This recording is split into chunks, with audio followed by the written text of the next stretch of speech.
Movie की शुरुआत में एक छोटे बच्चे को दिखाते हैं। यही इस मूवी का हीरो है और अभी अभी फ्रेश पैदा हुआ है। वो एक बबल जैसा दिखने वाले प्लास्टिक डोम के अंदर होता है। कारण ये है कि उसमें इम्यूनिटी बिल्कुल 0% होती है। पिछले 2 साल में ये शब्द आपने लगभग रोज सुना होगा। रोग से लड़ने के लिए शरीर में जो क्षमता होती है उसे इम्यूनिटी कहते हैं और ये पैदाइशी क्षमता होती है। जब हमें बुखार या कोई रोग होता है तो हमारा शरीर इस इम्यूनिटी की मदद से उस रोग के कीटाणु को खत्म कर देता है और हमें बचाता है। पर इस बच्चे में बिल्कुल भी इम्यूनिटी नहीं होती, इसलिए उसे एक प्लास्टिक डोम के अंदर रखा होता है ताकि उसे कोई भी कीटाणु अटैक न कर सके। गलती से भी उसके शरीर में अगर कोई बैक्टीरिया वायरस घुस गया तो उसकी बहुत बुरी हालत हो सकती है, तो उसे हमेशा इस सुरक्षा कवच के अंदर रखा जाता है। इस बच्चे का नाम है जिमी। कट करके दिखाते हैं कि जिमी अब 4 साल का हो गया है और अब पहली बार अपने घर आ रहा होता है। 4 साल तक वो शायद हॉस्पिटल में ही पल रहा था। डोम के अंदर रखकर ही उसे घर भी लाते हैं। जब उसे गाड़ी से उतारते हैं तो वहाँ कुछ बच्चे खेल रहे होते हैं। गलती से उनकी बॉल जिमी की ओर आ जाती है। तब उसकी माँ बॉल को पकड़कर देखिए तो क्या कर रही है, बॉल को पंचर कर देती है और अपने बेटे की सेफ्टी को लेकर वो बहुत ही सीरियस होती है। कट करके दिखाते हैं कि जिमी को घर के अंदर ले आए हैं। तब जाकर वो चैन की सांस लेती है कि चलो किसी तरह से सेफली घर ले आए। उसकी माँ ने उसके लिए एक अलग ही कमरा तैयार किया होता है जहाँ उसके बेड के चारों तरफ एक प्रोटेक्टिव कवर होता है। उसके अंदर जिमी की जरूरत की सारी चीजें होती है, जैसे उसके खेलने की चीजें, उसके पढ़ने के लिए बुक्स, उसके कपड़े, लगभग सब कुछ होता है। लेकिन प्यार से वो उसे अपने हाथ से सहला भी नहीं सकते। उसके लिए भी उन्हें एक भारी ग्लव्स पहनने पड़ते हैं। कट करके दिखाते हैं कि अब जिमी बड़ा हो जाता है और वो 12 साल का हो गया होता है। घर के अंदर प्लास्टिक के बड़े बड़े ट्यूब्स रखे गए होते हैं जिनके अंदर से जिमी एक जगह से दूसरी जगह जा सकता है। वो हॉल में बैठकर अपनी माँ के साथ टीवी देखता है और इसी तरह डोम के अंदर वो पल रहा होता है और उसकी माँ उसकी सुरक्षा का बहुत ध्यान रखती है। उस एरिया के कुछ बच्चे जिमी का डोम देखकर खुद भी प्लास्टिक कवर पहनकर उसका बहुत मजाक उड़ाने लगते हैं। बबल जैसे डोम की वजह से वो उसे बबल बॉय कहकर चिढ़ाते रहते हैं। अब जिमी की माँ गुस्सा होकर उन बच्चों पर पानी डाल देती है और वहाँ से उन्हें भगा देती है। कट करके दिखाते हैं कि जिमी की माँ उसे खाना देती है। खाना भी एक बड़े ट्यूब जैसे रास्ते से उसे दिया जाता है। फिर वो ट्यूब का लिड बंद करके एक बटन दबाती है जिससे अंदर एक गैस फैलती है। ये गैस एक सैनिटाइजर होती है जिससे वो खाने पे लगे सारे बैक्टीरिया खत्म कर देता है। उसके बाद ही जिमी खाना शुरू करता है। अब इस डोम के अंदर वो कुछ और साल गुजारता है। कट करके दिखाते हैं कि अब वो 18 साल का जवान हो गया होता है। एक दिन वो मजे से गिटार बजाकर गाना सुन रहा होता है। अब कट करके दिखाते हैं कि उसी वक्त उसके पास वाले घर में एक नई फैमिली आती है। उनके घर में जिमी की उम्र वाली एक लड़की भी होती है और वही इस मूवी की हीरोइन क्लोई है। उसे देखकर अपने जिमी की तो नींद ही उड़ जाती है। उसका लव एट फर्स्ट साइट हो जाता है। वो रोज अपनी खिड़की से उसे देखने लगता है और इसी तरह वो एक दिन देख रहा होता है कि क्लोई अचानक से उसे मुड़कर देख लेती है। फिर क्या, वो वही करता है जो इस सिचुएशन में सभी लड़के करने लगते हैं। वो खिड़की साफ करने की एक्टिंग करने लगता है। इस लव स्टोरी के बीच एक दिन क्लोई अपने दोस्तों के साथ कार में अपने घर आती है। उसका एक दोस्त कहता है, हे क्लोई, तुम्हारा जो पड़ोसी है वो हमेशा एक कवर में बंद रहता है। उसे हम बबल बॉय कहते हैं क्योंकि वो एक बबल जैसी चीज के अंदर ही रहता है। वो घर से बाहर नहीं निकलता। लगता है वो अपने घर में पूरी जिंदगी काटेगा। एकदम डरपोक लड़का है। इतने में दूसरा कहता है, हाँ यार, तूने बिल्कुल ठीक कहा। एक्चुअली वो इंसान ही नहीं है, वो एक एलियन है।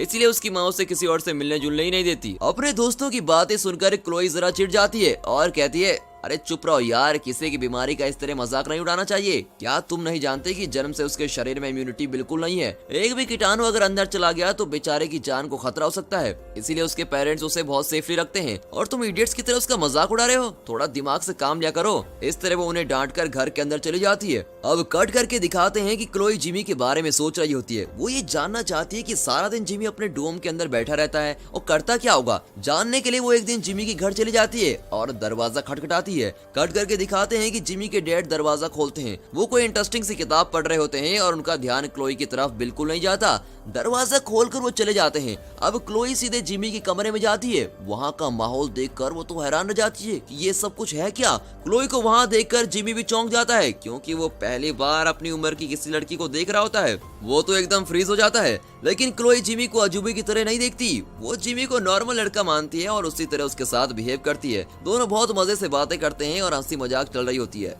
कुछ देर बाद क्लोई विदा लेती है और कहती है, तुमसे मिलकर मजा आया, तो फिर कल मिलेंगे। और ये कहकर वो चली जाती है। उसके जाने के बाद जिमी की माँ उसके डोम का कवर खूब क्लीन करती है और सैनिटाइजर से पूरा साफ करती है। उसे इस बात का डर होता है कि क्लोई के मुंह से या नाक से निकले हुए कीटाणु इस पर न लग गए हो, और अगर लग गए हो तो वो जिमी को अटैक कर सकते हैं, इसीलिए वो उसको अच्छे से साफ कर रही होती है। अगले दिन क्लोई फिर वहाँ आती है और जिमी से खूब बातें करती है। दोनों बहुत घुल मिल जाते हैं। अब जिमी उसे गिटार बजाना भी सिखाता है। इसी तरह जिमी अपनी नई फ्रेंडशिप बहुत ही इंजॉय कर रहा होता है। एक दिन क्लोई जिमी के घर आती है और उसके साथ एक लड़का भी होता है। क्लोई उसे इंट्रोड्यूस करती है और जिमी से कहती है, ये मार्क है और एक बहुत ही बड़ा सिंगर है और मैं इसी से शादी करने वाली हूँ। बस ये सुनकर जिमी का तो दिल ही टूट जाता है, क्योंकि वो क्लोई से मिलने के बाद उससे बहुत प्यार करने लगा था, पर अब उसे किसी और के साथ देखकर वो बहुत ही दुखी हो जाता है। इतने में क्लोई कहती है, हम डिनर पर जा रहे हैं, मैं तुमसे बाद में मिलूंगी, ओके। अब ये कहकर क्लोई और मार्क चले जाते हैं। 2-3 दिन बाद क्लोई जिमी से मिलने फिर आती है और कहती है, मेरी शादी मार्क के साथ फिक्स हो गई है और 3 दिन बाद मेरी शादी है और वो भी नायग्रा फॉल्स में, तुम्हें भी जरूर आना पड़ेगा। ये सुनकर जिमी मायूस हो जाता है और उसे फ्रस्ट्रेशन होने लगती है और गुस्से में न जाने वो क्लोई को क्या क्या कह जाता है। क्लोई समझ नहीं पाती कि वो अचानक इस तरह क्यों बिहेव कर रहा है। उसके गुस्से की वजह को भी वो नहीं जानती और वो भी अपसेट होकर वहाँ से चली जाती है। उसके जाने के बाद जिमी उसे भूल नहीं पाता। तब वो हमारे फिल्मी हीरो की तरह फैसला करता है कि किसी भी तरह मैं उसकी शादी को रोक दूंगा, पर वो अपने डोम से बाहर तो निकल नहीं सकता। फिर वो क्लोई के पास और वो भी नायग्रा फॉल्स कैसे पहुंचेगा? और इतना ही नहीं, उसके तो कोई दोस्त भी नहीं होते जो उसकी मदद कर सके। पर जिमी बहुत ही इंटेलिजेंट होता है। वो एक ऐसा सूट डिजाइन करता है जिससे उसकी बॉडी को प्रोटेक्शन मिल सके और जिसे वो पहनकर घूम फिर सके। अब लड़की के चक्कर के कारण वो उसी रात उस सूट को तैयार कर लेता है और सुबह होते ही वो बिना किसी को बताए घर से निकल जाता है। उसके पेरेंट्स को पता चलता तो वो उसे बाहर जाने के लिए कभी अलाउ नहीं करते और इसी वजह से वो चुपचाप वहाँ से निकल जाता है। कट करके दिखाते हैं कि वो बाहर की दुनिया में पहली बार कदम रखने चला गया और उसका चेहरा और मन दोनों ही खिल जाते हैं। 18 साल से वो घर के अंदर ही बंद था और घर से बाहर निकलकर उसका खुशी का ठिकाना नहीं होता और इसी खुशी के साथ वो उस जगह से निकल जाता है। कट करके दिखाते हैं कि वो अपने घर से कुछ दूर एक बस स्टॉप पर पहुंच जाता है और वहाँ टिकट्स देने वाला आदमी से कहता है, मैं नायग्रा फॉल्स जाना चाहता हूँ, उसके लिए कहाँ से बस मिलेगी? वो आदमी कहता है, बस तो जरूर मिलेगी पर तुम्हें वहाँ जाने के लिए $500 लगेंगे। अब जिमी कहता है, उतने पैसे तो नहीं है मेरे पास। वो आदमी चिढ़कर कहता है, पैसे के बिना कुछ नहीं हो सकता, बस में जाना है तो पैसे लाओ या फिर सड़क के बीच में जाकर खड़े जाओ, फिर तुम बस में चढ़ो या तुम पर बस चढ़े। इस तरह बेहुदा का जोक करके वो जिमी को वहाँ से जाने को कहता है। उस आदमी की बात सुनकर जिमी परेशान हो जाता है और मायूस होकर वहाँ से लौट रहा होता है। तभी एक बस उससे टकरा जाती है, पर उसका बबल कवर उसकी सुरक्षा कर लेता है और उसको बचा लेता है। उस बस से कुछ लड़के उतरते हैं और जिमी के पास आते हैं। वे शायद किसी टूर पे निकले हैं। पास आकर वे हैरान हो जाते हैं कि ये लड़का इसके अंदर कर क्या रहा है। जो भी हो, जिमी इस बड़े एक्सीडेंट से बच गया होता है और उसका बबल भी बिल्कुल ठीक था। इतना ही नहीं, अगर उसे कुछ होता तो बस के ड्राइवर को भी जेल हो जाती। और कुछ देर उनसे बात करने के बाद वो बताता है कि मैं अपनी गर्लफ्रेंड की शादी रोकने जा रहा हूँ और मुझे नायग्रा फॉल्स जाना है, क्या आप लोग मुझे वहाँ तक लिफ्ट दे सकते हैं? लड़के कहते हैं, अरे वाह, व्हाट अ कोइंसिडेंट, हम भी तो उसी ओर जा रहे हैं, हम तुम्हें वहाँ जरूर ले जाएंगे। जिमी बहुत ही खुश हो जाता है। फिर वे जिमी को अपने बस में लेके जाते हैं और बस के अंदर सब खुश हो जाते हैं और उन लोगों का नाच गाना चल रहा होता है। अब कट करके दिखाते हैं कि घर में जिमी की माँ उसके लिए नाश्ता लेकर आती है, पर जिमी को वहाँ ना पाकर वो चिल्लाने लगती है और सारा घर सर पे उठा लेती है। कट करके फिर जिमी को दिखाते हैं जो उन लड़कों के साथ मजे में बस में जा रहा होता है। उस ग्रुप की एक लड़की से वो कहता है, हे तुम बहुत सुंदर हो, मेरे साथ चलोगी? ये सुनकर उस लड़की को अजीब लगता है और जिमी का कोई फ्रेंड नहीं होता और वो जानता ही नहीं कि दूसरों से कैसी बात करनी चाहिए। उसकी बात करने का तरीका उन लोगों को अजीब लगता है। वो लड़की अपने साथियों से कहती है कि ये लड़का मुझे ठीक नहीं लग रहा, ये मुझे अपने साथ चलने को कह रहा है। इस बात से चिढ़कर उस ग्रुप के लड़के जिमी को रास्ते में ही बस से उतार डालते हैं और उस रेगिस्तान जैसी जगह पर वो बेचारा अकेला पड़ा है। कट करके जिमी की मॉम को दिखाते हैं जो पुलिस को फोन करती है और बताती है कि मेरा बेटा लापता हो गया है, प्लीज उसे ढूंढ लीजिए। कट करके जिमी को दिखाते हैं उसकी समझ में नहीं आता कि उसकी किस गलती के कारण उन लोगों ने उसे बस से बाहर डाल दिया। अब बाहर की दुनिया का चाल चलन उसे बिल्कुल अजीब लगता है और बाहर की दुनिया वालों को उल्टा वो अजीब लग रहा होता है। वो उसी बस के रास्ते में चलने लगता है। तभी देखता है कि रास्ते में एक आदमी अपनी बाइक ठीक कर रहा होता है। जिमी उससे मदद मांगता है। इसे देखते ही वो आदमी डर जाता है और हाथ में एक चाकू लिए जिमी को धमकाता है और कहता है, कौन हो तुम? एलियन हो क्या? मुझे किडनैप करने आए हो? मेरे पास मत आना वरना चाकू से मार डालूंगा। कट करके दिखाते हैं कि बस के लोग एक जगह पर पहुंच जाते हैं। वे आर्कियोलॉजी के स्टूडेंट होते हैं और किसी रिसर्च ट्रिप पर आए हुए होते हैं। उस जगह पर वो कोई पुरानी इंस्क्रिप्शन को देख रहे होते हैं। उनका प्रोफेसर कहता है, देखो उस जमाने में लोग भगवान को इसी रूप में दर्शाते थे। उनके चारों ओर रोशनी का एक चक्र होता है और भगवान हमेशा उसी चक्र के अंदर होते हैं। ये सुनकर वे चौंक जाते हैं क्योंकि वे उसी रूप में अभी भी एक लड़के को देख कर आए थे। वे सोचते हैं तो भगवान ने ही हमसे लिफ्ट मांगी थी और अनजाने में हमने उसे मार मार कर बस से नीचे ढकेल दिया। अब कट करके दिखाते हैं कि जिमी उस आदमी को अपनी कहानी बता रहा होता है। वो आदमी जिमी की बातों पर अब विश्वास करने लगता है और पूछता है कि उसे कहाँ जाना है। जिमी कहता है मुझे नायग्रा फॉल्स जाना है। जिमी का डेस्टिनेशन सुनकर वो आदमी उसे लिफ्ट देने को तैयार हो जाता है और फिर कहता है मैं तुम्हें कुछ दूर तक लिफ्ट दे दूंगा। कट करके दिखाते हैं कि अब ये लॉस वेगस को क्रॉस कर रहे होते हैं और ये एक बहुत ही बड़ी सिटी है जहाँ जिमी उसे देखकर बहुत ही हैरान हो जाता है क्योंकि वहाँ के लोग शराब और पार्टीज में बहुत ही इंजॉय कर रहे होते हैं। वो शहर कसिनोज और बार से भरा होता है। अगर पैसे हो तो वहाँ खूब इंजॉय हो सकता है, बिल्कुल अपने गोवा की तरह। उसके चेहरे पर इतनी हैरानी देखकर वो आदमी पूछता है क्या तुम पहली बार यहाँ आ रहे हो? तब तो तुम्हारे देखने के लिए बहुत सारी चीजें यही हैं, तुम यहाँ जरूर एंजॉय करोगे, चलो मैं तुम्हें शहर दिखाता हूँ। ऐसा कहकर वो जिमी को एक कसिनो में लेके जाता है और जिमी मजे से अंदर जाता है और बहुत सारे गेम्स खेलता है। तभी उसे ख्याल आता है कि 2 दिन में क्लोई की शादी है और उसे भूलकर मैं यहाँ बेकार में वक्त बर्बाद कर रहा हूँ। फिर वो उस आदमी के पास जाकर कहता है सर आप मुझे यहाँ से लेके चलिए, मुझे जल्द से जल्द नायग्रा फॉल जाना है। वो आदमी कहता है भाई थोड़ी देर रुक तो जाओ, अभी तो यहाँ आए हैं, मुझे एक और बार खेलने दो, जो हारा हूँ उसे जीतना भी तो है। पर जिमी को उसकी बातें समझ में नहीं आती। तभी वो वहाँ रखे एक बाइक को देखता है और वहाँ चल रहे किसी गेम के विनर के लिए वो बाइक रखी होती है। उस बाइक को जिमी उठा लेता है। कट करके दिखाते हैं कि जिमी के पेरेंट्स भी उसे ढूंढते हुए लॉस वेगस पहुंच जाते हैं। तभी ये बाइक वाला भी बाहर आकर जिमी को ढूंढने लगता है और उसी वक्त बस के वो लड़के भी जिमी को भगवान समझकर ढूंढते हुए वहां पहुंच जाते हैं। वे बाइक वाले से पूछते हैं यहाँ आपने किसी लड़के को देखा जिसके शरीर पर बलून जैसा कुछ बना हुआ था? ये सुनकर वो बाइक वाला बहुत गुस्सा होता है और कहता है तुम इस शैतान लड़कों ने उसे गाड़ी से नीचे उतार दिया था, वो खुद इतना बेचारा है और तुमने उसके साथ ऐसा किया, मैं तुम लोगों को नहीं छोड़ूंगा। और ऐसा कहकर वो उन्हें चाकू दिखाता है। वे लोग वहां से भाग जाते हैं। इतना ही नहीं, उनकी बस उस आदमी की बाइक को भी डैमेज कर देती है और बाइक वाले का गुस्सा और बढ़ जाता है और वो चिल्लाता है तुम लोगों को मैं जिंदा नहीं छोड़ूंगा।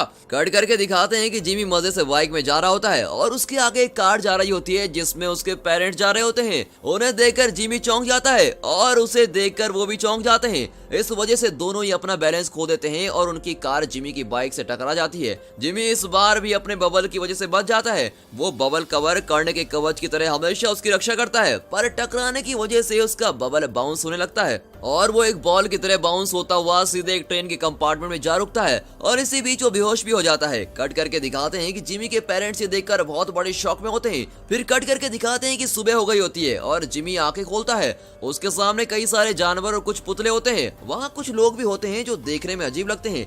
एक्चुअली वो किसी सर्कस में तमाशा दिखाने वाले लोग हैं। जिमी उनसे बातें करने लगता है। तभी वो ट्रेन अचानक रुकती है और उस फोर्स के कारण कंपार्टमेंट का दरवाजा खुल जाता है और जिमी ट्रेन से नीचे गिर जाता है। तब उसके सामने एक बौना खड़ा दिखता है। वो उस सर्कस का मालिक होता है। वो जिमी से कहता है तुम कौन है भाई और ये तुमने क्या पहन रखा है? क्या तुम बबल मैन हो? कोई बात नहीं, अब तुम मेरे पास पहुंच गए हो, मैं तुम्हें काम दे दूंगा। वो जिमी का तमाशा बनाकर पैसे कमाने की सोचता है, पर जिमी कहता है अरे तुम तो खुद बौने हो और तुम इस सर्कस कंपनी के मालिक हो। सुनकर बड़ा मजा आया। इस तरह वो उस बौने का मजाक उड़ाता है। इस पर बौने को बहुत गुस्सा आता है और वो जिमी के बबल पर चढ़कर उसको तोड़ने की कोशिश करता है, पर जिमी अंदर से उसे मुक्का मारता है और वो आदमी उड़ता हुआ सीधी दूसरी जगह गिरता है और बेहोश हो जाता है। फिर जिमी वहाँ से बच निकलता है। उसके पीछे पीछे सर्कस के कुछ लोग भी आ रहे होते हैं। एक्चुअली उन लोगों का मालिक देखने में तो छोटा सा लगता है, पर इन लोगों को वो बहुत पीटा करता है। वो बहुत ही गुस्से वाला होता है, इसीलिए वे लोग उससे छुटकारा पाना चाहते हैं। जब उन्होंने देखा कि जिमी ने उस आदमी को मार गिराया तो वे खुश होकर उसके साथ चलने का फैसला करते हैं, पर जिमी उन्हें समझाता है कि मैं उतना बड़ा आदमी नहीं हूँ जितना तुम लोग मुझे समझ रहे हो, और यही नहीं, मेरे साथ चलना तुम लोगों के लिए सेफ नहीं होगा। किसी तरह उन्हें मनाकर वो अकेला ही चल देता है। अब कट करके दिखाते हैं कि वो एक होटल पहुंचता है। वहाँ इंडिया का एक आदमी खाना खा रहा होता है। उस आदमी का नाम पुष्पॉप है। उसके सर पर पगड़ी होती है। वहाँ के कुछ लोग उसका मजाक उड़ा रहे होते हैं कि यह आदमी एकदम जोकर की तरह दिखता है और इसकी टोपी तो देखो कितनी अजीब लग रही है। जिमी वहाँ पहुँचता है और कहता है तुम लोग उसका मजाक क्यों उड़ा रहे हो? ये उनके देश का पहनावा है, इंडिया जानते हो ना, ये वहीं से आया है, किसी के कल्चर का मजाक उड़ाना ठीक नहीं है। उनमें से एक आदमी पूछता है अच्छा तो तुम कौन हो? तुम खुद ही एक मजाक लग रहे हो और इस बबल के अंदर कर क्या रहे हो? देखने में तो तुम बच्चे लगते हो और इसकी सपोर्ट करोगे। अब देखो मैं तुम्हारा क्या हाल करता हूँ। ये कहकर वे लोग जिमी को होटल में बंद कर देते हैं और बाकी लोगों को बाहर भेज देते हैं। फिर वे उस होटल में आग लगा देते हैं। लगता है वे उस एरिया के गुंडे हैं और जिमी का सवाल उन्हें पसंद नहीं आया होटल बुरी तरह से जलने लगता है। अगर जिमी का बबल जल गया तो वो मर जाएगा। बेचारा जिमी खुद को बचाने के लिए यहाँ वहाँ भाग रहा होता है। इतने में पुष्पा अपना ट्रक होटल के पिछले दरवाजे पर लाता है और जिमी को ट्रक में चढ़ने को कहता है। इस तरह वे दोनों वहाँ से बच निकलते हैं। कट करके दिखाते हैं कि जिमी के पेरेंट्स उस ट्रेन को चेस करते हैं जिसमें जिमी गिरा था और किसी तरह वे उस ट्रेन को पकड़ लेते हैं और उस कंपार्टमेंट में जाकर ढूंढते हैं, पर वहाँ जिमी नहीं होता। फिर वे उस सर्कस के मालिक से पूछते हैं। वो कहता है मैं जानता हूँ वो कहाँ गया है और मैं आपको जरूर बताऊंगा, पर एक शर्त पर जाऊंगा, तुम मुझे भी वहाँ ले जाओगे। वो उनके साथ चलकर जिमी से बदला लेना चाहता था। कट करके दिखाते हैं कि जिमी और पुष्पा बातों में मस्त ट्रक में जा रहे होते हैं और जिमी अपनी पूरी कहानी उसको सुनाता है। उसे सुनते हुए पुष्पा गाड़ी चला रहा होता है। अचानक गाड़ी के सामने एक गाय आ जाती है, पर ब्रेक मारने से पहले ही वो गाड़ी के नीचे आ जाती है। ये एक एक्सीडेंट था, पर फिर भी पुष्पा को बहुत बुरा लगता है कि बेजुबान गाय को उसने मार दिया। वो फूट फूट कर रोने लगता है। अब जिमी उसे दिलासा देने लगता है, पर पुष्पा कहता है कि हमारे देश में गाय की पूजा की जाती है और मैंने उस गाय को ही मार डाला। मुझसे बहुत बड़ा पाप हो गया है और मुझे नरक में ही जाना पड़ेगा।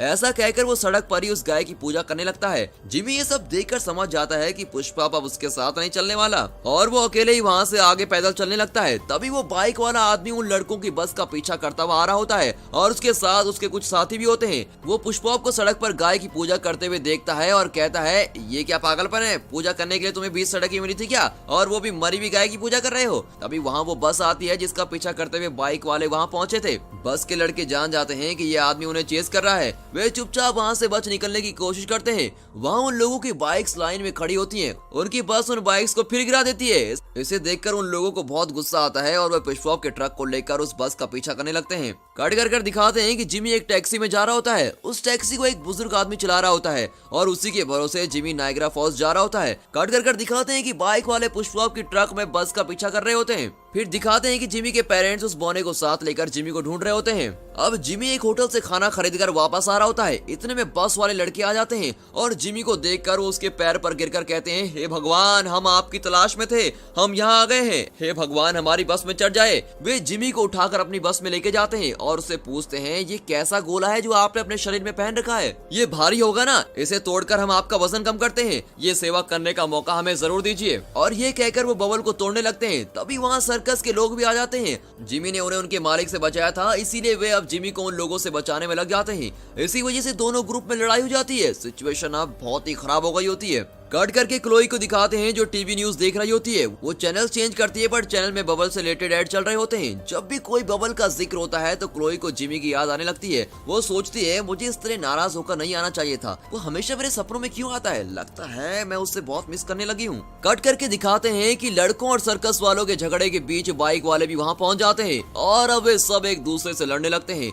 माहौल और भी खराब होने लगता है। इन लोगों के झगड़े के बीच जिमी उस टैक्सी में वहाँ से निकल जाता है। कट करके अगले दिन सुबह दिखाते हैं कि जिमी टैक्सी में सो गया होता है और टैक्सी अभी भी चल रही होती है। बुजुर्ग रात भर टैक्सी चला रहा था। इतना ही नहीं, वो अभी बड़ी खुशी से टैक्सी चला रहा होता है। उसकी तंदुरुस्ती देखकर जिमी हैरान रह जाता है और पूछता है, दादाजी इस उम्र में भी आप इतनी देर तक गाड़ी कैसे चला पाते हो, आप एकदम सुपर हो सच में। पर उसकी इस प्रशंसा का कोई जवाब नहीं मिलता। एक्चुअली बात ये होती है कि दादाजी आंखें खोलकर सो रहे होते हैं। उन्होंने यूं ही स्टीयरिंग पर हाथ रखे होते हैं और गाड़ी खुद चल रही होती है। ये जानकर जिमी चौंक जाता है और बुजुर्ग को कोसने लगता है, अरे दादाजी इस तरह पूरी रात गाड़ी चलाए थे क्या, मुझे मार डालोगे क्या। तभी आगे एक बोर्ड दिखता है जिस पर डेड एंड लिखा होता है और जिमी अचानक ब्रेक दबाता है और फोर्स की वजह से उस कार से उड़कर सीधे उस पोस्टर को फाड़ता हुआ दूसरी ओर गिरता है। लेकिन इस बार फिर से उसका बबल ही उसे बचा लेता है। फिर वो पास के एक टेलीफोन बूथ से क्लोई को कॉल करता है, पर क्लोई के बजाय उसका बॉयफ्रेंड मार्क फोन उठाता है और पूछता है, कौन बोल रहा है। जिमी कहता है, मैं बबल बॉय बोल रहा हूँ। मार्क कहता है, ठीक है, पर तुम क्लोई को क्यों फोन कर रहे हो। अब जिमी कहता है, मैं उससे बहुत प्यार करता हूँ, ये बात मैं उसे बताना चाहता हूँ, इसीलिए मैंने कॉल किया है। जिमी बिना डरे उसे पूरी बात साफ साफ बता देता है। अब ये सुनकर मार्क को गुस्सा आता है और कहता है, अबे इतनी हिम्मत आ गई तुझमें, मैं क्लोई से शादी करने वाला हूँ और तुम हमारी शादी को रुकवाने आए हो। तुम मेरे बारे में नहीं जानते, अगर तुम यहाँ नजर आए तो तुम्हें जिंदा नहीं छोड़ूंगा। और तुम उससे शादी करके करोगे क्या, क्या तुम उसे खुश रख पाओगे, तुम उसे छू भी नहीं पाओगे। अपने बलून से बाहर निकलते ही तुम मर जाओगे। तुम में तो जरा भी इम्यूनिटी नहीं है और तुम शादी करके करोगे क्या, तुम्हारे बच्चे कैसे होंगे। प्रैक्टिकली सोचने की कोशिश करो, तुम जानते हो ना वो कभी नहीं होगा। मैं तुम्हें एक एडवाइस देता हूँ, तुम क्लोई को पूरी तरह से भूल जाओ और घर वापस लौट जाओ। इतना कहकर वो कॉल कट कर देता है। उसकी बात सुनकर अब जिमी सोचने लगता है कि मार्क बिल्कुल सही कह रहा था, मेरे प्यार सच्चा है पर मुझे शादी, बाल बच्चे और फैमिली के बारे में सोचना नहीं चाहिए। इस रियलाइजेशन के बाद वो अपनी माँ को फोन करके अपना लोकेशन बताता है और कहता है मुझे पिकअप करने के लिए आ जाओ। फिर वो बूथ से बाहर आकर बैठ जाता है और बहुत दुखी होता है। कुछ देर में उसके पेरेंट्स उस जगह पर आकर जिमी के पास पहुंच जाते हैं। उसकी माँ बहुत रोती है और कहती है बेटा इस तरह बिन बताए घर से क्यों निकल आए, ये दुनिया तुम्हारी तरह मासूम नहीं है, तुम यहाँ अकेले खुद को नहीं संभाल पाओगे, अगर तुम किसी मुसीबत में फंस गए तो हमारा क्या होता। अच्छा वह हमने तुम्हें ढूंढ निकाला, चलो बेटा अब घर चलते हैं। अब जिमी कार में बैठ जाता है, तभी उसकी माँ पास में एक दुकान के अंदर जाती है। जिमी की उदासी देखकर उसके पापा पूछते हैं इतना मायूस होने की क्या बात है बेटा। जिमी कहता है मैंने अपनी लाइफ में पहली बार एक लड़की को देखा और मैं चाहता हूँ कि वो पूरी लाइफ मेरे साथ रहे, पर मैं अपना सपना पूरा नहीं कर सकता क्योंकि मुझ में इम्यूनिटी तो है ही नहीं, और जब मैं खुद बबल से बाहर नहीं आ सकता तो उसको पूरी लाइफ कैसे खुश रख पाऊंगा। इस तरह वो अपने दिल की सच्चाई बता रहा होता है। उसके पापा कहते हैं बेटा अगर इंसान कोई फैसला ले ले और उस फैसले पर डटा रहे तो इस दुनिया में कोई भी ताकत उसे रोक नहीं पाएगी। तुम खुद पे विश्वास रखो, तुम उस लड़की के साथ रहना चाहते हो ना, तो फिर हिम्मत से काम लो, तुम्हें कोई नहीं रोक पाएगा और तुम्हें कुछ भी नहीं होगा। इस तरह उसके पापा उसे खूब मोटिवेट करके वहाँ से चले जाते हैं। अब जिमी को अपने पर पूरा विश्वास होता है। उसकी माँ वापस आकर देखती है कि जिमी वहाँ होता ही नहीं। इतना ही नहीं, उसके पापा खुशी से हंस रहे होते हैं। कट कर दिखाते हैं कि जिमी तेजी से दौड़ रहा होता है, पर उसके ठीक पीछे कार में उसकी माँ चिल्लाती भी आती है कि बेटा रुक जाओ, इस तरह हमें छोड़कर फिर से मत जाओ। तभी बस भी वहाँ आ जाती है और उसके अंदर से लड़के चिल्ला रहे होते हैं कि हे भगवान आप कहाँ जा रहे हैं, प्लीज रुक जाइए। उनके पीछे बाइक वाले भी होते हैं जो अपने हिस्से का चिल्ला रहे होते हैं कि हम तुम्हें नहीं छोड़ेंगे, और इस तरह सभी उसका पीछा कर रहे होते हैं। तभी वहाँ एक छोटा सा एरोप्लेन आता है और उसे चलाने वाला और कोई नहीं, वही बुजुर्ग टैक्सी ड्राइवर होता है। लगता है एक्सीडेंट में वो बच गया था, सच में उसकी लाइफ लाइन बहुत स्ट्रांग है। तभी जिमी झट से उसकी प्लेन में चढ़ जाता है और दोनों वहाँ से उड़ जाते हैं। कट करके दिखाते हैं कि चर्च में क्लोई और मार्क शादी के लिए बिल्कुल तैयार खड़े होते हैं। कट करके दिखाते हैं कि जिमी और बुजुर्ग अब नायग्रा फॉल्स के ऊपर उड़ रहे होते हैं। वाटरफॉल को देखकर जिमी उछलने लगता है और कहता है वाह मेरी लाइफ में मैंने इतना खूबसूरत दृश्य कभी नहीं देखा। पर अचानक एरोप्लेन का पेट्रोल खत्म हो जाता है। अब जिमी बुजुर्ग को डांटता है कि प्लेन तो तुम लेकर आ गए पर उसका पेट्रोल चेक क्यों नहीं किया तुमने। अब जिमी को टेंशन हो रही होती है कि वो अपनी खुशी में फिर से नाकाम होने वाला है। वो झट से उस नायग्रा फॉल्स में कूद जाता है, लेकिन वो डूबता नहीं। हमेशा की तरह उसका बबल कवर उसको बचा लेता है, क्योंकि बबल के अंदर हवा भरी होती है और इस वजह से वो तैरने लगता है और किसी तरह किनारे पहुंच जाता है। पानी से निकलकर वो चर्च की ओर जाने लगता है। कट करके चर्च के अंदर दिखाते हैं क्रिश्चियन शादी में रिवाज होता है कि शादी से पहले दूल्हा और दुल्हन की मर्जी पूछी जाती है। दोनों की मंजूरी के बाद पादरी उन्हें हस्बैंड और वाइफ डिक्लेयर करता है और उन्हें एक दूसरे को किस करने को कहता है, तभी जाकर शादी पूरी होती है। तो यहाँ पादरी मार्क से पूछती है कि क्या तुम क्लोई से शादी करने को तैयार हो। मार्क कहता है मैं तो कब से तैयार खड़ा हूँ। फिर वो क्लोई से पूछती है क्या तुम मार्क से शादी करने को तैयार हो। वो झट से हाँ नहीं करती, वो किसी सोच में खोई भी होती है। जिमी उसके दिल के किसी कोने में जरूर था और शायद इस वक्त उसी की याद उसे सता रही थी। वो पादरी को कोई जवाब नहीं देती। वो कंफ्यूजन में होती है कि उसे हाँ करनी चाहिए कि ना। इतने में अचानक जिमी वहाँ पहुँच जाता है और उसे देखकर क्लोई का चेहरा एकदम से खिल जाता है। जिमी के लिए उसके दिल में प्यार था, पर इस वक्त तक वो उसे समझ नहीं पाई थी। पर अब जब उसकी शादी मार्क से होने वाली थी तभी वो अपने दिल की बात समझ पाई थी। अगर जिमी यहाँ नहीं आता तो शायद वो जरा सोचकर मार्क से शादी करने को तैयार भी हो जाती। पर जिमी को देखने के बाद उसे यकीन हो जाता है कि उसकी शादी मार्क से नहीं जिमी से होनी चाहिए। अब जिमी क्लोई से कहता है इस बबल में अपनी पूरी लाइफ बिताकर मरने से अच्छा है कि एक बार आकर मैं तुम्हें टच कर लूं और अगले ही पल अगर मैं मर भी जाऊं तो मुझे कोई गम नहीं होगा। ये कहकर वो बबल को खोल देता है। क्लोई चौंक जाती है और कहती है प्लीज ऐसा मत करो, तुम्हें कुछ हो जाएगा। पर जिमी नहीं मानता और बबल से बाहर आ जाता है। आते ही वो झट से क्लोई को किस करता है और वो भी उसे किस करती है। चलो लवर्स का मिलन तो हो ही गया। ऐसा ही सोचकर मैं भी खुश हो रहा था, पर जीरो इम्यूनिटी अपना काम कर जाती है और कुछ ही सेकंड्स के बाद जिमी बेहोश होकर नीचे गिर जाता है। अब ये देखकर क्लोई घबरा जाती है। तभी जिमी की माँ वहाँ आती है और चिल्लाती है बेटा ये तुम्हें क्या हो गया है, मेरी बात तुमने क्यों नहीं मानी। ये लड़की तुमने तो मेरे बेटे की जान ले ली है। इतने में बाइक वाला ग्रुप्स और बस वाले लड़के भी वहाँ पहुँच जाते हैं और जिमी को जमीन पर मरा पड़ा हुआ देखकर वे सब दुखी हो जाते हैं। जिमी की माँ जोर जोर से रोने लगती है और वहाँ भीड़ जमा होने लगती है। जिमी के पापा जरा देर से पहुँचते हैं और उसकी माँ से कहते हैं अब उस राज को मत छुपाओ, सबको सच सच बता दो। उस बात को छुपाने से और कोई फायदा नहीं, सच बता दो। उसकी माँ कहती है क्या बात कर रहे हैं आप, बताने की कोई जरूरत नहीं है। पापा कहते हैं अब तक जो हुआ सो हुआ, अब तो तुम्हें बताना ही पड़ेगा। तभी जिमी की माँ उसे जगाती है और कहती है बेटा उठ जाओ, तुम मरे नहीं हो, बिल्कुल जिंदा हो। बबल से बाहर आने से तुम्हें कुछ नहीं होगा, अब तुम उठ जाओ। और ये कहकर वो उसके गाल थपथपाती है। जिमी आंखें खोलता है अरे ये क्या, अभी तक तो इसे मर जाना चाहिए था, ये उठा कैसे? हमारे ही तरह वहाँ खड़े लोग भी ये सोचकर चौंक जाते हैं। तब उसकी माँ इस क्लाइमेक्स को और भी खतरनाक बना देती है और कहती है बेटा 4 साल की उम्र तक तो तुम्हारी इम्यूनिटी बिल्कुल 0 थी, पर जैसे जैसे तुम बड़े होते गए वैसे वैसे तुम्हारे शरीर में इम्यूनिटी बढ़ने लगी। अब तुम्हारे शरीर में भरपूर इम्यूनिटी है, पर हमने तुमसे ये बात छुपाई रखी क्योंकि मैं चाहती थी कि तुम हमेशा मेरे पास ही रहो, हमेशा मेरी छाया में ही सुरक्षित रहो। मुझे डर था कि बड़े होकर तुम मुझसे दूर चले जाओगे, इसलिए मैंने तुमसे ये बात छुपा कर रखी।